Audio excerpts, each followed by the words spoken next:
Assalamualaikum warahmatullahi wabarakatuh. Oke, siswa-siswi dan adik-adik sekalian, ketemu lagi dengan saya NM Cikgu Channel. Pada video kali ini kita akan membahas lanjutan dari video sebelumnya, yaitu sistem reproduksi pada manusia, yaitu kelas 9 SMP MTS semester pertama. Di mana video sebelumnya kita mempelajari tentang organ atau alat reproduksi pria. Dan sekarang kita akan mempelajari organ atau alat reproduksi wanita. Sebelum kita mempelajari pelajaran ini, mari kita berdoa dengan mengucapkan Bismillahirrahmanirrahim. Oke, di sini kita lihat berupa gambar. Gambar apakah ini?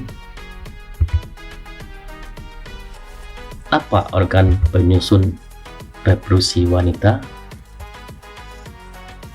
Untuk menjawab pertanyaan tersebut, ikuti dan tonton video ini sampai selesai. Kita mulai dengan organ alat reproduksi wanita. Pertama ada alat reproduksi luar, yaitu eksternal. Yang kedua ada alat reproduksi dalam atau internal. Alat reproduksi luar merupakan organ reproduksi wanita yang terletak di luar bagian kewanitaan, yaitu berupa vulva. Sedangkan alat reproduksi dalam merupakan organ reproduksi yang terletak di bagian dalam kewanitaan, yang terdiri dari pertama adalah ovarium, kedua adalah saluran reproduksi. Pada saluran reproduksi terdapat saluran telur, dan pada saluran telur terdapat infundibulum. Pada saluran reproduksi kedua terdapat uterus, sedangkan pada uterus terdapat endometrium, dan keduanya ada cervix. Saluran reproduksi ketiga itu ada vagina.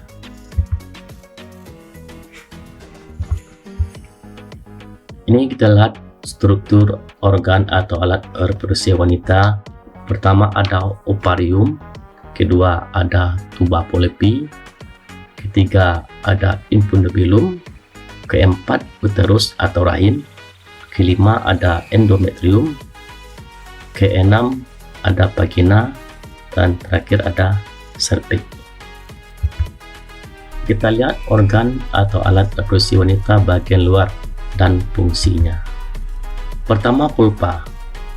Karena pada alat reproduksi wanita bagian luar hanya ada vulva.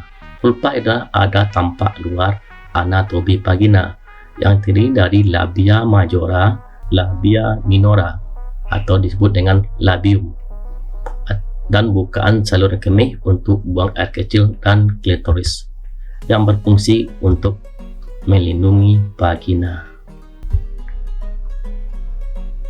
Kita lihat organ atau alat reproduksi wanita bagian dalam dan fungsinya.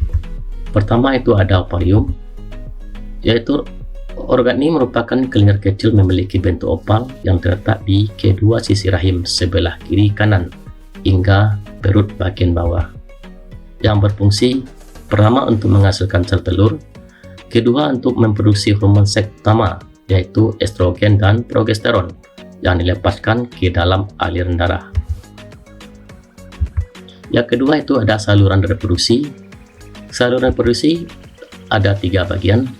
Pertama adanya saluran telur, yaitu disebut dengan tuba polipi. Saluran telur atau tuba polipi merupakan salur sempit yang menghubungkan ovarium ke rahim atau uterus dan tempat berlangsungnya pembuahan sel telur oleh sperma. Fungsinya yaitu pertama untuk membawa sel telur dari infundibulum ke rahim, kedua untuk tempat terjadinya berlangsungnya pembuahan sel telur oleh sperma.